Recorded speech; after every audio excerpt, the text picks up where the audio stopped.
Today I want to talk to you all about cornea cross-linking, what the procedure is, what the healing process can look like, and what you can expect if you do happen to have keratoconus and you need to go through the cornea cross-linking process to protect your vision and to protect the health and well-being of your cornea long term. I have actually gone through this process now twice, and I want to walk you through it, what to expect, what the experience was like for me, and some of the healing steps that I went through. So let's get into it.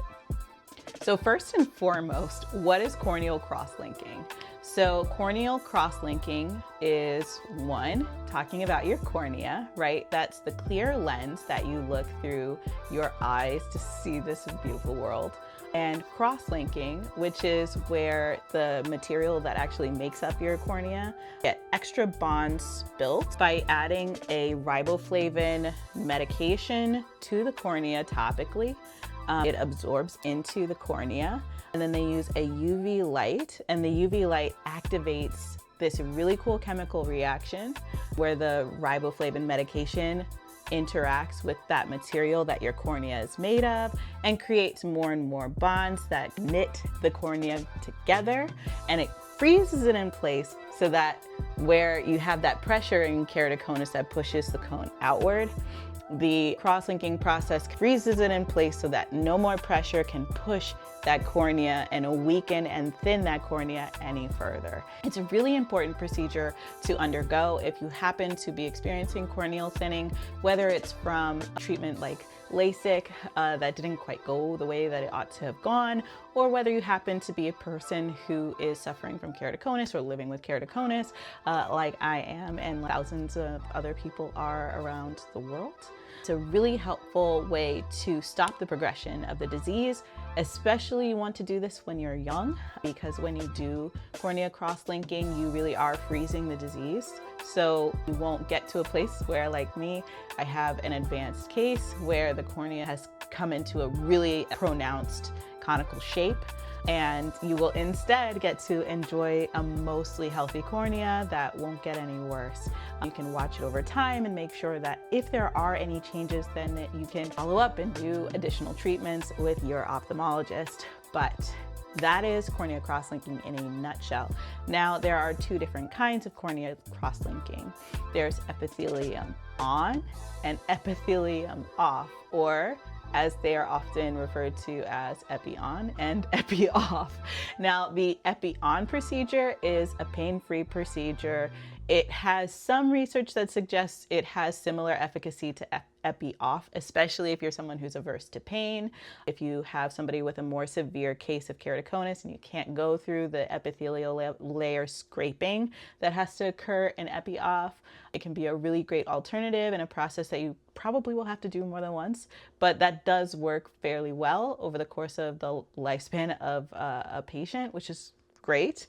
And if you are a person who lives in the States, the Epi-off procedure is the one that's covered by insurance. Epi-on is not accepted by the FDA at this time, and there are certain machines that are accepted by the FDA and others that are not. So definitely talk to your ophthalmologist, and if costs are a big part of it, then you're definitely going to want to talk to multiple ophthalmologists and find out what's covered and what's not by your personal insurance. For me, my procedure was not covered by insurance, and I ended up paying out of pocket. I had a lot of support and help from my community. It was an amazing experience to get that level of support for both eyes. Mine came out to about $5,000. Every situation is different, and that was for $2,500 for one eye, $2,500 for the other. But every case is different, so definitely reach out to your ophthalmologist and find out what your treatment options look like and what the payment process looks like. No matter whether it's covered or not, most ophthalmology practices that I've heard of also work in partnership with medical loan agencies to make sure that people can afford the procedures with minimal or low percent APR on the loan so that they can pay for their surgery and pay it over time without breaking the bank or paying a huge premium for having to borrow the money. So that's just something to consider. But yes, so I had the Epi-off procedure, And for that procedure, there are some pretty important steps that you have to go through. So the first is with Epi-off, because it is about an hour in duration. You have the option to either take a medicine to relax or you don't take a medicine. In my first experience, I did not take a medicine because I wanted to know exactly what the process was going to feel like and be like.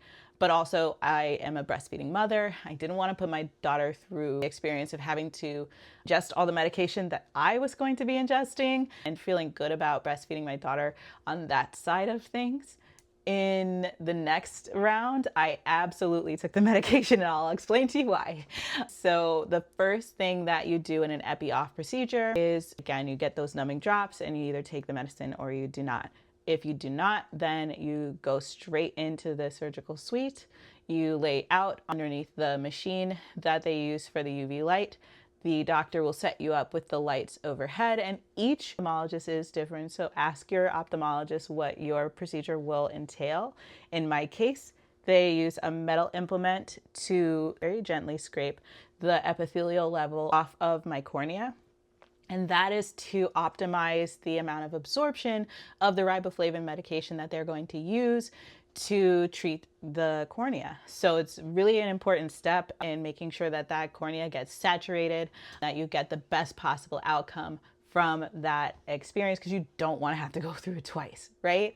That's really the point of cornea crosslinking, is that you stop the progression and then you move on with your life. And so that was really what I wanted to do. And so my surgeon had numbed up the area. Then they put you into what I call eye stirrups, but they hold your eyelids open. They gently will tape your lashes out of the way, and they will close the eye that they're not doing the surgery on. Once they've gone through that whole procedure, they will, again, do that scraping process. And if you at any point feel like any sensations at all, they will just add some numbing and they will give you a moment to breathe. They will clean up around your eye, and there's usually a little bit of music playing, or again, chit chat with the assistants who are in the room. But it is a fully awake procedure, so that's the other thing to consider.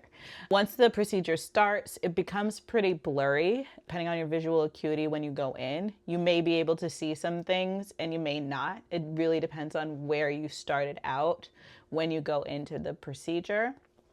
For my left eye, I immediately couldn't really see anything.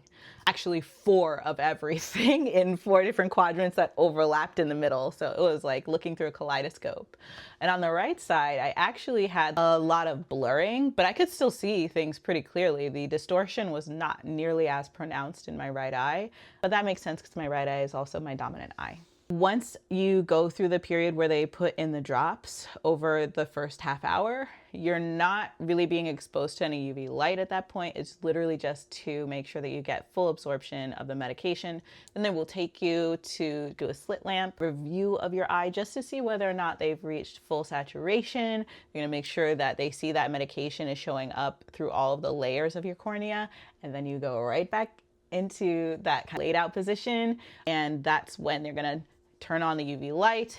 They isolate it directly to your cornea, and from there they will add more drops every so often. It's every 2 minutes, every 5 minutes, something like that. Again, the concentrations of the medication and the amount of time that the medication sits on varies by ophthalmologist, so ask your doctor. Find your zen. Unless you're like me and it's your first time and you don't have medication and you're a little bit nervous, then it's kind of hard to find your zen. You have to go through that without the medication. The second time I took the medication, and honestly, I had already known what to expect, and it wasn't as scary because my vision didn't immediately turn into this pulsing thing, and I didn't feel as much of the experience as I did when I went with no medication for my left eye the first time. So I leave it up to you, but I would say if you're not breastfeeding, there's really no harm in getting the medication, and there's no prize for like suffering through something that's kind of scary.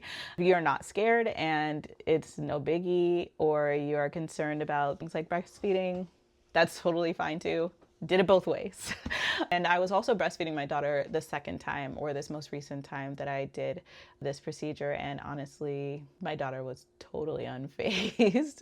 I'm pretty sure she's exactly the same as she was when I had not taken any medication. So that's just something to consider.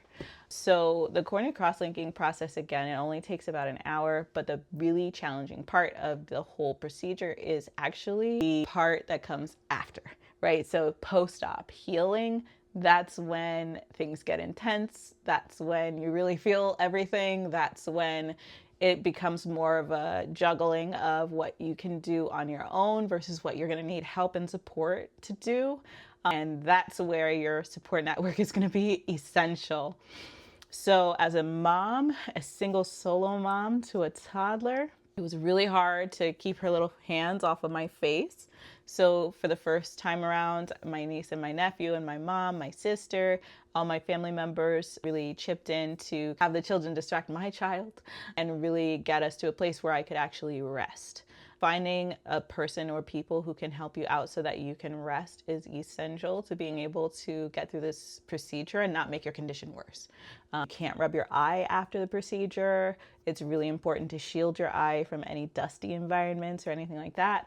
And for me, the experience was kind of compounded by the fact that I really couldn't see very well out of my left eye, and I could see quite well out of my right eye. So I was able to start driving a week after surgery. That's not the case for this particular surgery. So having a support network is key, especially if you're like me and you have like two highly different perspectives, literally, between your eyes. Having somebody who can come in and drive you to places or get your kid to school or whatever it is that's needed is just going to give you peace of mind so that you can focus on healing and taking all the steps that are mandatory if you want to have a good outcome from your procedure. The doctor does all the hard work in the first day, and then maintaining that excellent work is the patient's job after that.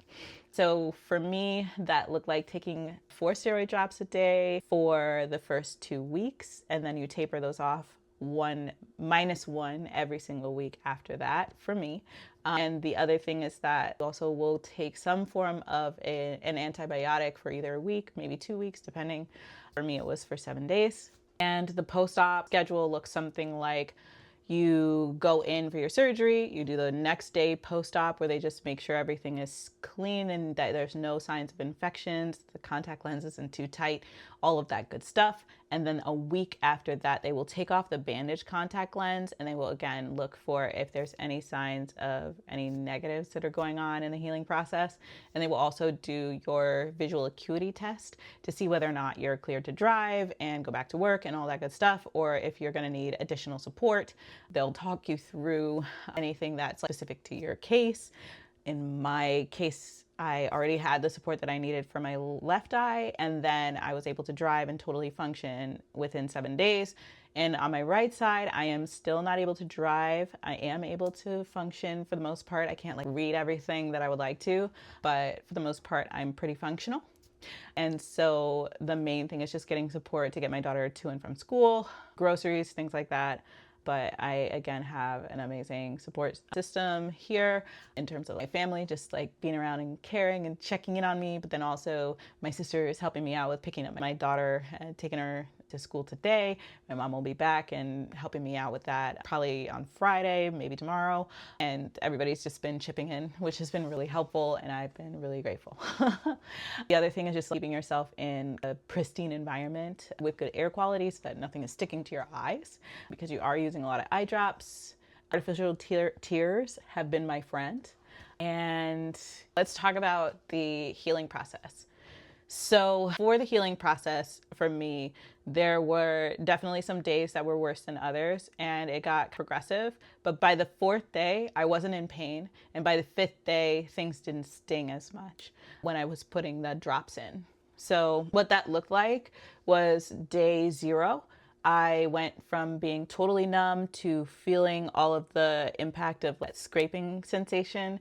And I would say if I were to compare the pain of the process of cross-linking, I would say it's like if you ever got hit in the face with a twig and the bark got in your eye, it's like that. It's not good at all, but you will survive it. It is not fun at all, but you will be okay. You will want to rest because there's a lot of strain in the surgery, keeping your eye open for that long, not blinking.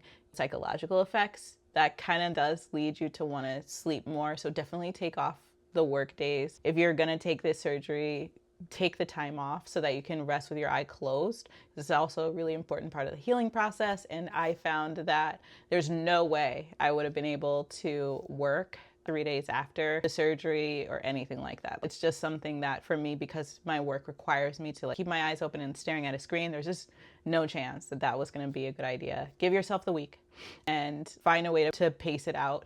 Talk with your workplace, see if there are options like short-term disability, or what's the other option in New York? We have FMLA, and you can use short-term disability to pay for that. A really helpful option, because you just need the time. You need the sick time to heal, and to use a job protected leave is a really good idea so that you don't have to worry or stress yourself out.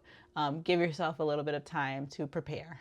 And ideally give your job a chance to and understand that for a little while it's going to be blurry, it's going to be tricky, but you've got this and you're capable and you've been doing your homework. Okay, yes, from day 0 to day 1, I would say that the healing process is mostly just getting back into a sense of what has just happened. So that's when you're gonna feel the swelling. It's gonna be hard to open both of your eyes, even though you only had surgery on one. And there's going to be sensitivity to light. A good chance that you'll feel like there's something in your eye. Don't rub it. Every time that you get that sensation that there's something gritty in there, that's when it's a good idea to do those eye drops. I like to keep mine in the fridge in a nice cool place so that when I put them in my eye, it's soothing. And the eye drops that kind of burn, I actually like to keep them in my pocket because then they're warm, and it's in the medication or the drop really, for me, determine whether I want it to be warm or cold. But I guess everybody is different, so I would just say try different things. I use an ice pack that I put on my eyes. Very, very comforting. Make these little gel masks that you can use. And I slept with an eye mask over top of my eye shield at the end of the night, which also made a very big difference for those first hours just to get through them. Also had pain medicine. I tried to take as little as possible while also experiencing as little pain as possible, and kind of don't actually feel as much pain because the healing process has started to move along. After the first week, it'll be a lot easier to sleep at night. It will be a lot easier to open your eyes, although you still will struggle to open your eyes all the way. Right? I think that's something that came back for me around a week to getting into that second week is when I started to really be able to have mobility of my eye. And even though I couldn't see and read as well as I wanted to, and still can't, has definitely been a process of just physically speaking, being more and more comfortable and more healed. The cornea shape changes throughout the healing process. And so what I would say is be patient with yourself, because for me, for my left eye, it stayed blurry for a very long time and it was almost opaque as it was healing. And on my right side, been super blurry, but not opaque. So my eyes have been working together really hard so that I can see, which they couldn't do when my left eye was being treated. And so yeah, that's something to consider, that it's something to consider that between each eye, there might even be some significant differences in what your personal experience is going to be. So that's just something to know. Okay, so that's pretty much week 1. Week 2 for me, I was expecting not to be able to see once I took off the bandage contact lens, but I had enough vision to function, and my left eye has been showing signs of actually improving. Just improving from the surgery, but actually improving from before the surgery. I'll be curious what my topography say, because I'm cautiously optimistic that I might actually be in the rare percentage of people whose keratoconus improved, who saw regaining of visual acuity after treatment with CXL. It's not common, it's not the point of the surgery, but it can happen. I am cautiously optimistic that I am one of those people has experienced an improvement, and will be able to confirm or not really soon. So stay tuned for that.